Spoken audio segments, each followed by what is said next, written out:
Assalam alaykum wa rahmatullah, mes chers frères et sœurs. Le Coran n'est pas seulement un livre que l'on lit ou que l'on récite. C'est une lumière qui éclaire nos vies, une guérison pour les cœurs fatigués et une parole éternelle qui guide les croyants à travers les siècles. Il contient des réponses à nos questions, des rappels pour nos âmes et des enseignements qui s'adaptent à chaque époque. Mais au-delà de ce que nous voyons en surface, ce livre renferme aussi des trésors cachés, des vérités méconnues que beaucoup ignorent et qui pourtant renforcent la foi et éveillent les cœurs.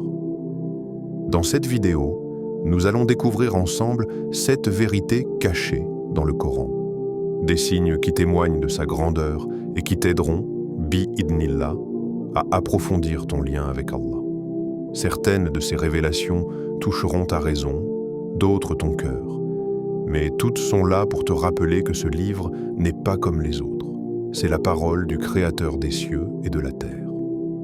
Avant de commencer, pense à t'abonner à cette chaîne, à activer la cloche pour ne rien manquer et à partager cette vidéo avec tes proches afin que la lumière du Coran se répande encore plus.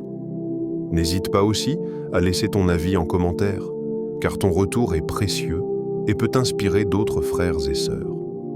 Et reste bien avec nous jusqu'à la fin, car une surprise spéciale t'attend dans les dernières minutes de cette vidéo, Inch'Allah. Premier secret caché, les miracles scientifiques dans le Coran. Imagine un instant un homme du désert, il y a 14 siècles.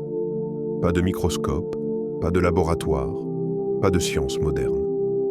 Et pourtant, à travers les paroles révélées aux prophètes, Allah a décrit des réalités invisibles que l'humanité ne comprendra que des siècles plus tard.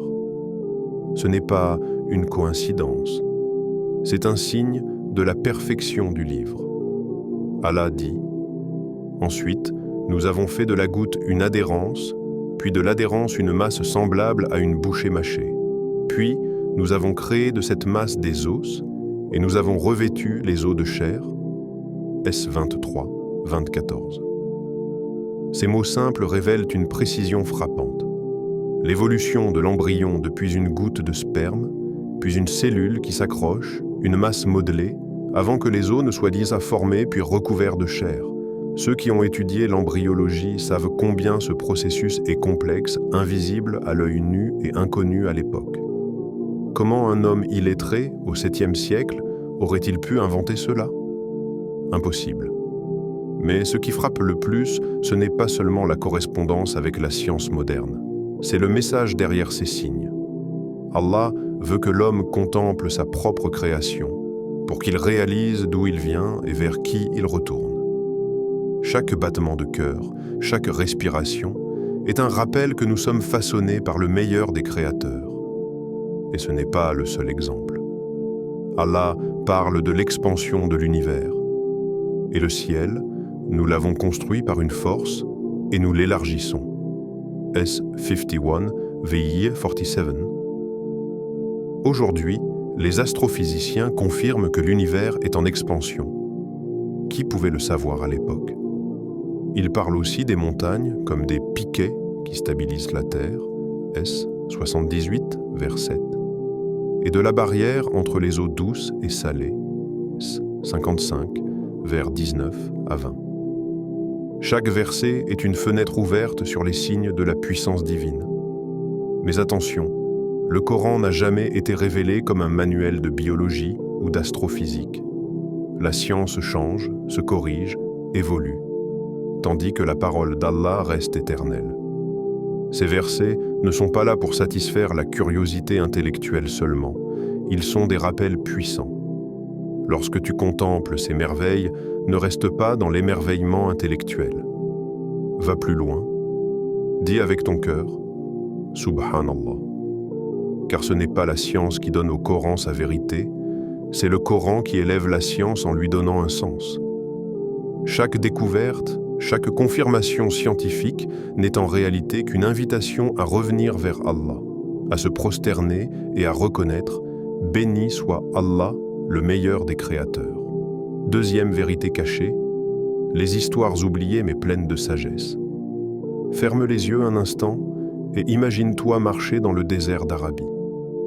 Le vent balaie les ruines silencieuses d'anciens peuples, jadis puissants, aujourd'hui réduits en poussière.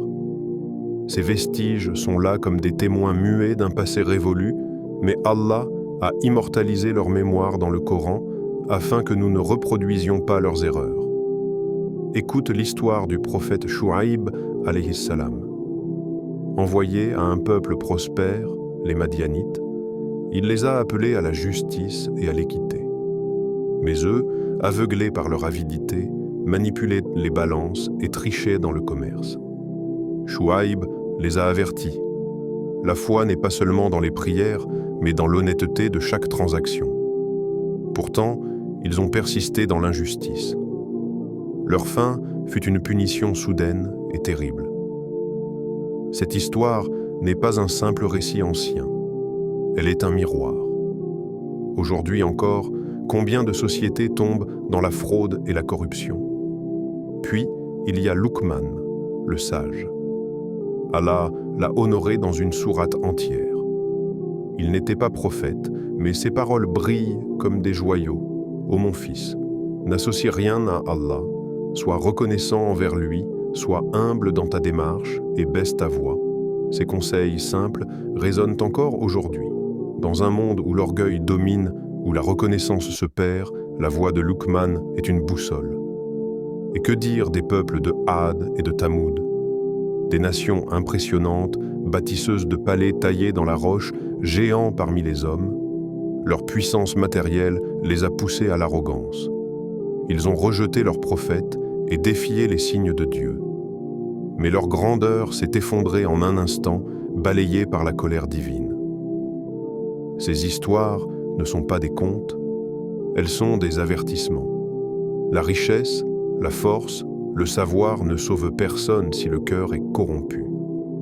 Les prophètes, les sages et les peuples anciens nous enseignent une seule vérité.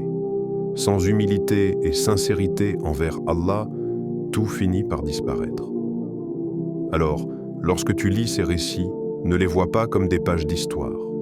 Vois-les comme des rappels adressés directement à toi. Car ce que les peuples du passé ont vécu, nous pourrions le revivre si nous oublions Allah et la justice. Troisième vérité cachée, le secret des versets abrogés. Quand on ouvre le Coran pour la première fois, on s'attend à un texte figé, immuable dans ses instructions. Et c'est vrai. La parole d'Allah est éternelle, parfaite. Mais il y a dans cette perfection une subtilité que beaucoup ne connaissent pas, le principe de l'abrogation, appelé naskh en arabe. Qu'est-ce que cela signifie? C'est le fait que certains versets soient devenus remplacer ou préciser des versets antérieurs, dans un processus progressif d'éducation divine. Allah dit clairement « Nous n'abrogeons un verset ni ne le faisons oublier sans en apporter un meilleur ou un semblable. » S2, Vo 106. Prenons un exemple concret, l'alcool. Au début, les musulmans pouvaient encore boire, mais Allah leur a révélé un premier avertissement. « Ô vous qui avez cru, n'approchez pas de la prière alors que vous êtes ivres, jusqu'à ce que vous compreniez ce que vous dites. » S4, V 43. Ici, le message est clair. Si vous priez, ne soyez pas en état d'ivresse. C'est une étape.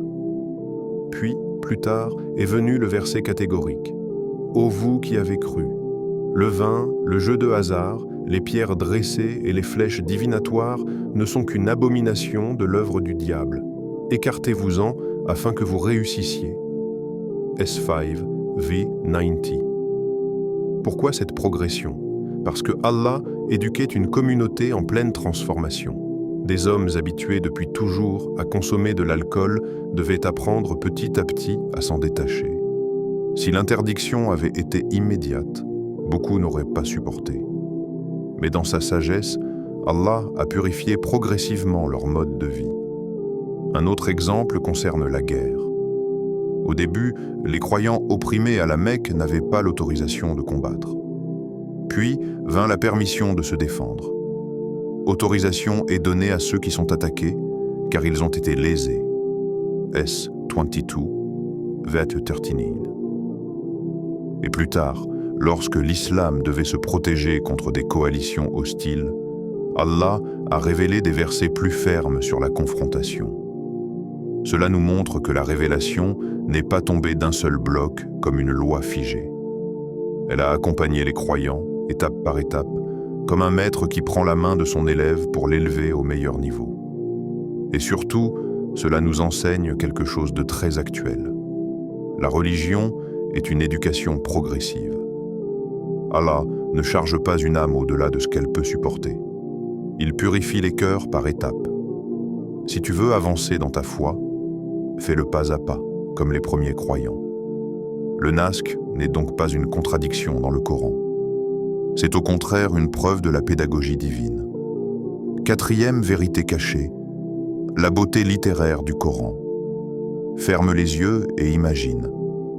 Une nuit paisible dans le désert. Le silence est total, jusqu'à ce qu'une voix s'élève, récitant des versets qui résonnent avec une puissance telle que même les cœurs les plus durs tremblent. C'est ce que les Quraysh ont vécu en entendant pour la première fois les paroles du Coran. Le Coran n'est pas seulement un livre de lois et de récits, il est aussi un miracle linguistique. Les Arabes de l'époque, réputés pour leur éloquence et leur poésie, ont été stupéfaits par la beauté des mots révélés aux prophètes. Aucun poète, même le plus talentueux, n'a pu produire quelque chose qui lui ressemble. Allah dit « Allah est la lumière des cieux et de la terre. Sa lumière est semblable à une niche où se trouve une lampe. La lampe est dans un cristal, et le cristal est semblable à un astre brillant. » Et ce, 24, verse 35. Lis ces mots à voix haute. Tu sens la douceur du rythme? Tu vois les images qui se dessinent dans ton esprit? Ce n'est pas une simple phrase. C'est une peinture vivante de la lumière divine, exprimée par des mots qui touchent l'âme autant que l'intellect. Le Coran joue avec le rythme, les sonorités, les rimes internes. Même quelqu'un qui ne comprend pas l'arabe est ému en entendant une récitation. Pourquoi? Parce que sa structure est conçue pour pénétrer au-delà de la raison et atteindre le cœur. Les sourates courtes, comme Al-Ikhlas ou Al-Falaq, frappent par leur puissance rythmique. Les longues sourates, comme Al-Baqarah, alternent récits, lois et paraboles avec une harmonie qui garde le lecteur en éveil. Et puis, il y a les métaphores. Quand Allah parle de la vie d'ici-bas comme d'une plante qui verdit puis se fane, ou quand il compare les désirs de l'homme aux trésors éphémères de ce monde, le message ne reste pas théorique.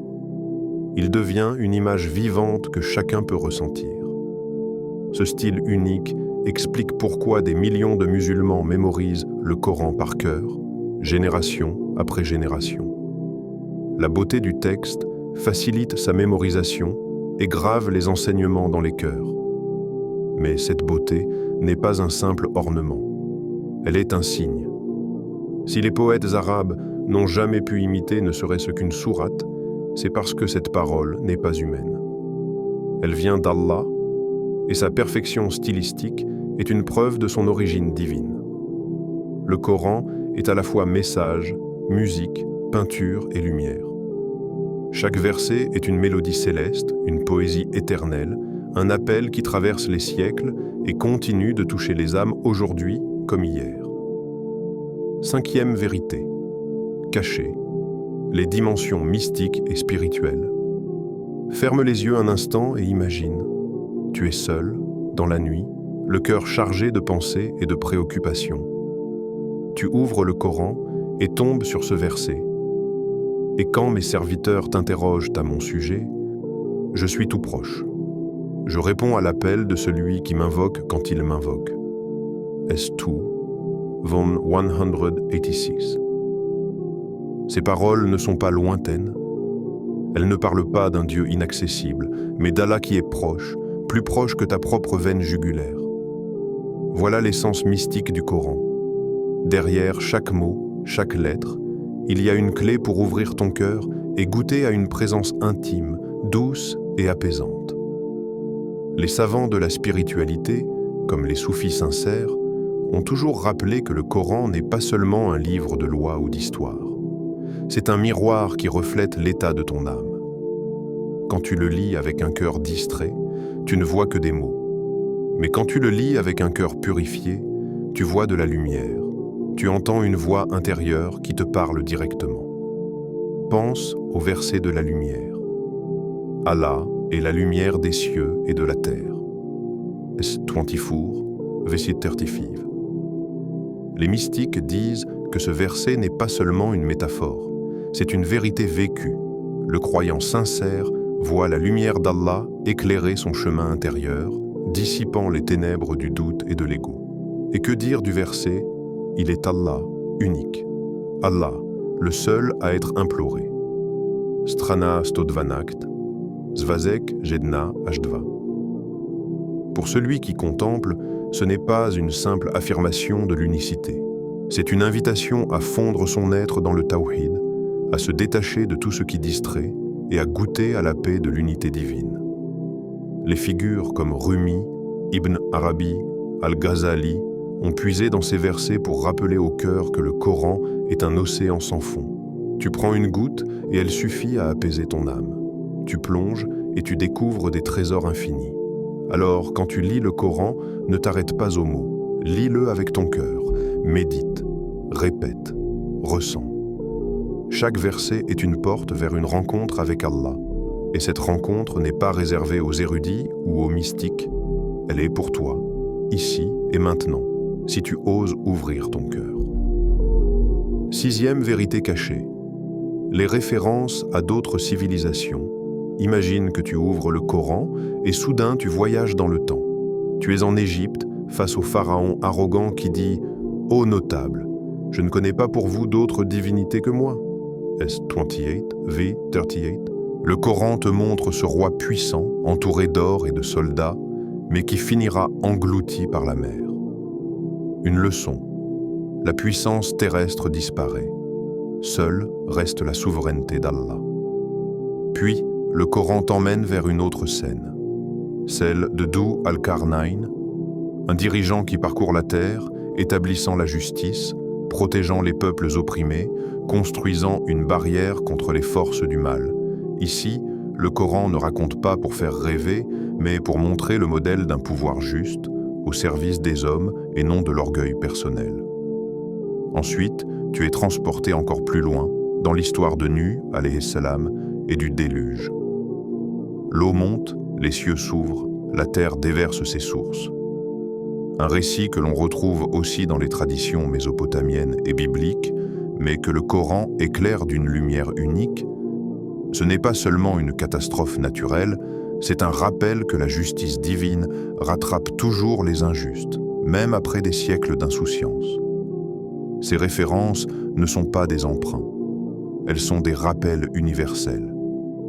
Allah a inscrit dans son livre des histoires qui parlent à toutes les cultures, à toutes les civilisations. Pourquoi ? Parce que le message du Coran n'est pas limité aux Arabes du 7e siècle. Il est universel, intemporel. Le pharaon est le symbole éternel de l'arrogance des puissants. Dhu al-Qarnayn est l'image du dirigeant équitable. Le déluge de Nuh est le rappel que l'injustice a toujours une fin. Aujourd'hui encore, ces récits résonnent. Les pharaons modernes existent. Ce sont ceux qui croient que leur pouvoir est éternel. Les peuples de Nuh existent. Ce sont ceux qui vivent dans l'insouciance, oubliant Allah. Et les justes comme Dhu al-Qarnayn existent aussi. Ce sont ceux qui consacrent leur pouvoir ou leur savoir au service du bien. En lisant le Coran, tu voyages dans l'histoire, mais tu découvres surtout un miroir de ton époque. Car chaque civilisation qui s'élève dans l'arrogance finit par tomber, et chaque peuple qui reste fidèle à Allah trouve la paix et la justice. Le Coran nous rappelle que les récits anciens ne sont pas de simples pages du passé. Ils sont des leçons vivantes pour aujourd'hui et pour demain. Dernière vérité cachée, la profondeur infinie du Coran. Imagine un livre que tu lis une fois, et chaque fois que tu reviens dessus, tu découvres des trésors nouveaux que tu n'avais jamais vus auparavant. C'est exactement ce qu'est le Coran. Ce n'est pas un simple texte que l'on range sur une étagère après l'avoir parcouru. C'est une source infinie de lumière qui renouvelle ses significations à chaque regard, à chaque cœur qu'il aborde. Le prophète a dit « Le Coran ne s'épuise jamais et ses merveilles ne cessent pas ». Rapporté par At-Tirmidhi. Regarde autour de toi. Depuis plus de 1400 ans, des millions d'hommes et de femmes ont récité ce même livre. Des enfants l'ont mémorisé, des savants l'ont commenté, des chercheurs l'ont étudié. Et pourtant, il continue de révéler de nouvelles leçons. Chaque époque découvre dans ses versets une profondeur qui correspond à ses besoins. À l'époque du prophète, le Coran était un guide immédiat. Il formait une communauté, corrigeait ses erreurs, renforçait ses cœurs. Des siècles plus tard, les savants ont exploré ses dimensions juridiques, ses règles de vie, ses lois sociales. Aujourd'hui, beaucoup y découvrent encore des allusions scientifiques, des réponses à des crises spirituelles, des rappels qui apaisent des cœurs fatigués. Mais le plus grand miracle du Coran n'est pas seulement dans ses correspondances avec l'histoire ou la science. Il est dans son effet sur le cœur. Ouvre une page, lis quelques versets avec sincérité et tu sens que quelque chose change en toi. C'est une guérison invisible, une lumière qui éclaire l'intérieur, une voix qui t'appelle vers Allah. Chaque lecture du Coran est une rencontre. Ce que tu n'avais pas compris hier, Allah te le fait comprendre aujourd'hui. Ce qui t'avait semblé lointain prend soudain une résonance avec ton vécu. Le Coran te parle comme s'il était descendu pour toi dans ton contexte, dans ta vie. Et en réalité, c'est le cas. Chaque verset est une adresse d'Allah à ses serviteurs pour toutes les générations. Pense à cette réalité. Combien de livres humains vieillissent, deviennent obsolètes, oubliés? Mais le Coran traverse les siècles, toujours actuel, toujours vibrant. Et pourquoi? Parce qu'il est la parole de celui qui n'est pas limité par le temps. Alors, si tu veux goûter à sa profondeur infinie, ne le lis pas comme un livre ordinaire. Lis-le comme une lettre personnelle d'Allah à ton cœur. Médite-le, relis-le, pleure dessus, répète-le. Chaque fois, tu verras que ces merveilles ne cessent jamais. Tout au long de ce voyage, nous avons découvert ensemble 7 vérités cachées du Coran. Chacune d'elles nous rappelle que ce livre n'est pas une simple écriture ancienne, mais un miracle vivant, éternel, qui accompagne chaque génération. Nous avons vu que le Coran contient des signes scientifiques, comme des aperçus du développement embryonnaire ou de l'univers en expansion, qui renforcent notre certitude que cette parole vient d'Allah.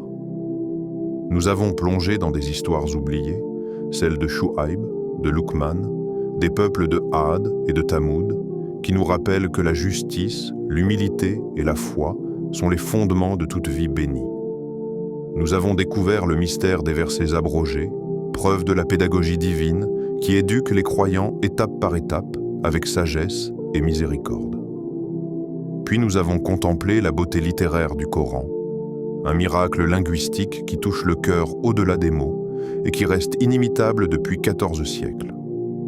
Ensuite, nous avons plongé dans les dimensions mystiques et spirituelles, rappelant que chaque verset est une porte vers Allah, une invitation à purifier le cœur et à goûter à sa proximité. Nous avons voyagé à travers l'histoire avec les références aux civilisations anciennes, de Pharaon à Dhu al-Qarnayn, de Nuh au déluge, pour comprendre que le Coran est universel et intemporel, un message pour toute l'humanité.